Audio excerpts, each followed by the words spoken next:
Ukraine रूस की जंग में अब तक जितना नुकसान यूक्रेन को हुआ है, तकरीबन उतना ही नुकसान रूस को भी उठाना पड़ा है।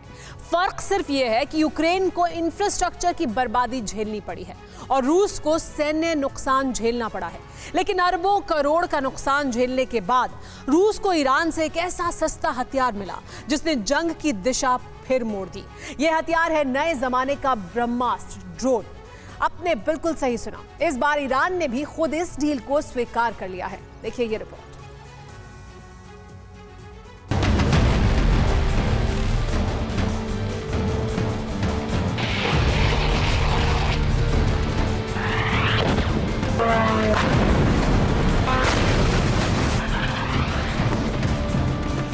यूक्रेन रूस की जंग का पावर सेंटर भले ही क्रेमलिन है, लेकिन इसमें रूस के मंसूबों पर पानी फेरने की ताकत इसी सेंटर से जनरेट हुई।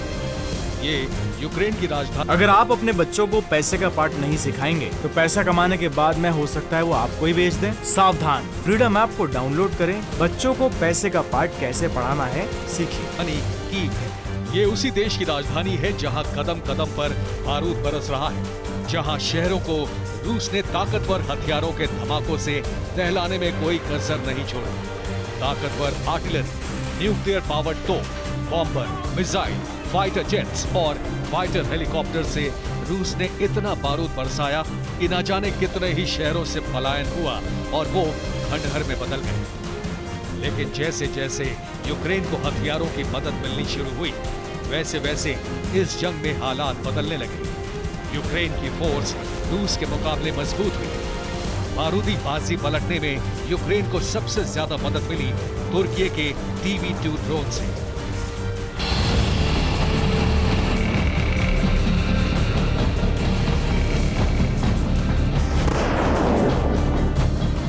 यूक्रेन को ड्रोन की सप्लाई शुरू होते ही रूस के ताकतवर हथियार खिलौनों की तरह बर्बाद होने लगे। सबसे ज्यादा तुर्की के ड्रोन ने शिकार बनाए रूस के tanks, self propelled artillery, armoured vehicles और रशियन फोर्स के बेस को। नतीजतन रूस हार न मानते हुए भी बैकफुट पर आ गया। यूक्रेन के कामिकाज़ी ड्रोन्स ने रूस को भारी नुकसान पहुंचाया। रूस को सबसे ज्यादा टैंक्स का नुकसान उठाना पड़ा। यूक्रेन से मुकाबला करना रूस के लिए महंगा सौदा साबित होने लगा। रूस के महंगे हथियारों के मुकाबले सस्ते ड्रोन से यूक्रेन रूस पर भारी पड़ा। नतीजतन रूस के पास कोई भी ऐसा रास्ता या ऑप्शन नहीं बचा जिससे वो नेटो फोर्स का मुकाबला यूक्रेन में कर सके। लेकिन तभी अमेरिका के दुश्मन ईरान की रूस से एक डील हुई जिसने रूस की जंग में दोबारा वापसी कराई। ये डील थी सस्ते ड्रोन्स और मिसाइल्स की। ईरान से रूस को कम कीमत पर आत्मघाती ड्रोन मिले। रूस ने भी यूक्रेन पर आत्मघाती ड्रोन्स का इस्तेमाल किया। ड्रोन इस्तेमाल होते ही यूक्रेन में जारी जंग की बाजी पलट गई। लेकिन रूस की मदद करने पर ईरान फिर कटघरे में खड़ा हो गया। हालात ये बने कि यूक्रेन में ईरान के ड्रोन्स यूक्रेन को भारी नुकसान पहुंचाने लगे। लेकिन ईरान मानने को तैयार नहीं हुआ कि रूस को ईरान से ड्रोन की सप्लाई हुई है, जिसके बाद दुनिया ने इसे एक सीक्रेट डील के रूप में देखा, जिसका आकलन ये था कि रूस इस मदद के बदले ईरान को न्यूक्लियर हथियार बनाने में मदद कर सकता है। लेकिन इससे पहले कि इस डील पर पुख्ता होने की मोहर लगती, ईरान ने ड्रोन डील को पहले ही स्वीकार कर लिया। तेहरान में एक प्रेस कॉन्फ्रेंस में शामिल ईरान के विदेश मंत्री हुसैन अमीर अब्दुल्लाहियान के मुताबिक, हमने यूक्रेन में जारी युद्ध में कुछ महीने पहले रूस को सीमित संख्या में कुछ ड्रोन दिए थे। लेकिन ड्रोन्स की डील युद्ध से कुछ महीने पहले ही हुई थी। इन ड्रोन्स का यूक्रेन में इस्तेमाल होने से ईरान बेखबर है।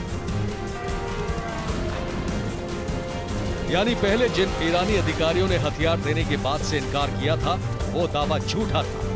ईरान ने ड्रोन सप्लाई की और रूस ने ईरानी ड्रोन्स इस्तेमाल करके यूक्रेन को उसी के अंदाज में जवाब दे दिया। इसमें सबसे ज्यादा चौंकाने वाली बात यह है कि इन ड्रोन्स के इस्तेमाल से रूस का नुकसान घटने लगा। ईरान की स्वीकारोक्ति से एक बात तय हो गई कि अब दुनिया के ताकतवर देशों ने भी ड्रोन की ताकत को पहचान लिया है। ये वो हथियार है जिसने सेकेंड वर्ल्ड वॉर के ताकतवर हथियार टैंक्स की महंगी उपयोगिता पर सवालिया निशान लगा दिया। तो क्या ड्रोन नए जमाने का ब्रह्मास्त्र बन गया है। मौजूदा वक्त में ये सवाल उठना आम बात है। ऐसा इसलिए क्योंकि हाल ही के वॉर जोन्स में आत्मघाती ड्रोन्स की उपयोगिता सामने आई है। इस तरह के ड्रोन्स की डिमांड भी इसीलिए बढ़ी है।